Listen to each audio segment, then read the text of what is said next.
Hello there. In the background of the sun, a large, fiery, bird-like mysterious object was observed. Several different scientific explanations have been offered regarding this unusual event.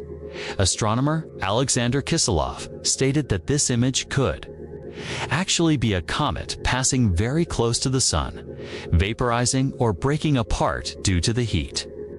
Such comets are called sun grazers, Yevgun and Pylogov. On the other hand, it considers this large formation to be a protuberance, an eruption resulting from solar matter being thrown into space by a magnetic field. According to him, this protuberance has extended up to 2.5 million kilometers. He states that this is the largest figure recorded to date. In terms of size, the object is noted to be 10 times larger than Earth, according to initial analyses. The wingspan of this so-called bird is approximately 150,000 kilometers.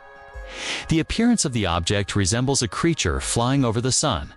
Scientists warn that these unusual events are indicators of increasing solar activity. Solar activity is expected to peak in 2025-2026.